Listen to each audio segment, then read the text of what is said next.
In Congress, July 4, 1776. The unanimous declaration of the 13 United States of America. When in the course of human events, it becomes necessary for one people to dissolve the political bands which have connected them with another, and to assume among the powers of the earth the separate and equal station to which the laws of nature and of nature's God entitle them, a decent respect to the opinions of mankind requires that they should declare the causes which impel them to the separation. We hold these truths to be self-evident, that all men are created equal, that they are endowed by their Creator with certain unalienable rights, that among these are life, liberty, and the pursuit of happiness. That to secure these rights, governments are instituted among men, deriving their just powers from the consent of the governed. That whenever any form of government becomes destructive of these ends, it is the right of the people to alter or to abolish it, and to institute new government, laying its foundation on such principles and organizing its powers in such form, as to them shall seem most likely to affect their safety and happiness. Prudence, indeed, will dictate that governments long established should not be changed for light and transient causes, and accordingly all experience hath shown that mankind are more disposed to suffer, while evils are sufferable, than to right themselves by abolishing the forms to which they are accustomed. But when a long train of abuses and usurpations, pursuing invariably the same object, evinces a design to reduce them under absolute despotism, it is their right, it is their duty, to throw off such government, and to provide new guards for their future security. Such has been the patient sufferance of these colonies, and such is now the necessity which constrains them to alter their former systems of government. The history of the present King of Great Britain is a history of repeated injuries and usurpations, all having in direct object the establishment of an absolute tyranny over these states. To prove this, let facts be submitted to a candid world. He has refused his assent to laws, the most wholesome and necessary for the public good. He has forbidden his governors to pass laws of immediate and pressing importance, unless suspended in their operation till his assent should be obtained, and when so suspended, he has utterly neglected to attend to them. He has refused to pass other laws for the accommodation of large districts of people, unless those people would relinquish the right of representation in the legislature, a right inestimable to them and formidable to tyrants only. He has called together legislative bodies at places unusual, uncomfortable, and distant from the depository of their public records, for the sole purpose of fatiguing them into compliance with his measures. He has dissolved representative houses repeatedly, for opposing with manly firmness his invasions on the rights of the people. He has refused for a long time, after such dissolutions, to cause others to be elected, whereby the legislative powers, incapable of annihilation, have returned to the people at large for their exercise, the state remaining in the meantime exposed to all the dangers of invasion from without, and convulsions within. He has endeavored to prevent the population of these states, for that purpose obstructing the laws for naturalization of foreigners, refusing to pass others to encourage their migrations hither, and raising the conditions of new appropriations of lands. He has obstructed the administration of justice, by refusing his assent to laws for establishing judiciary powers. He has made judges dependent on his will alone, for the tenure of their offices, and the amount and payment of their salaries.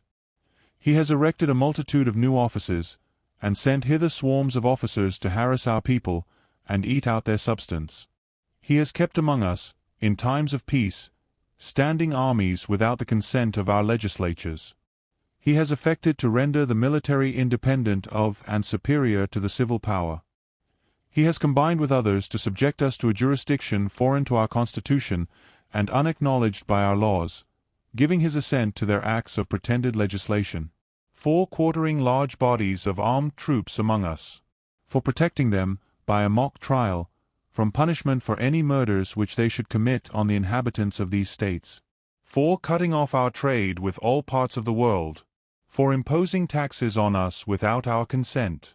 For depriving us in many cases of the benefits of trial by jury. for transporting us beyond seas to be tried for pretended offenses, for abolishing the free system of English laws in a neighboring province, establishing therein an arbitrary government, and enlarging its boundaries so as to render it at once an example and fit instrument for introducing the same absolute rule into these colonies, for taking away our charters, abolishing our most valuable laws, and altering fundamentally the forms of our governments, for suspending our own legislatures, and declaring themselves invested with power to legislate for us in all cases whatsoever. He has abdicated government here, by declaring us out of his protection and waging war against us. He has plundered our seas, ravaged our coasts, burnt our towns, and destroyed the lives of our people.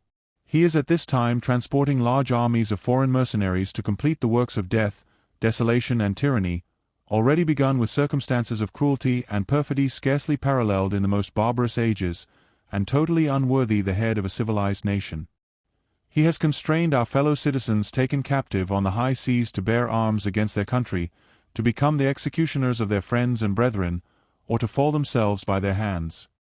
He has excited domestic insurrections amongst us, and has endeavored to bring on the inhabitants of our frontiers the merciless Indian savages, whose known rule of warfare is an undistinguished destruction of all ages, sexes, and conditions. In every stage of these oppressions we have petitioned for redress in the most humble terms. Our repeated petitions have been answered only by repeated injury. A prince, whose character is thus marked by every act which may define a tyrant, is unfit to be the ruler of a free people. Nor have we been wanting in attentions to our British brethren. We have warned them from time to time of attempts by their legislature to extend an unwarrantable jurisdiction over us. We have reminded them of the circumstances of our emigration and settlement here.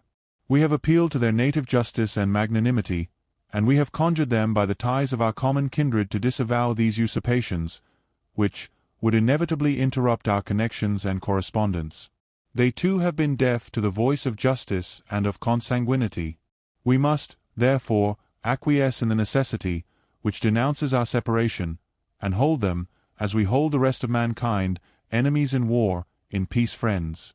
We, therefore, the representatives of the United States of America, in General Congress, assembled, appealing to the Supreme Judge of the world for the rectitude of our intentions, do, in the name, and by authority of the good people of these colonies, solemnly publish and declare, that these united colonies are, and of right ought to be free and independent states, that they are absolved from all allegiance to the British Crown, and that all political connection between them and the state of Great Britain is and ought to be totally dissolved, and that as free and independent states they have full power to levy war, conclude peace, contract alliances, establish commerce, and to do all other acts and things which independent states may of right do.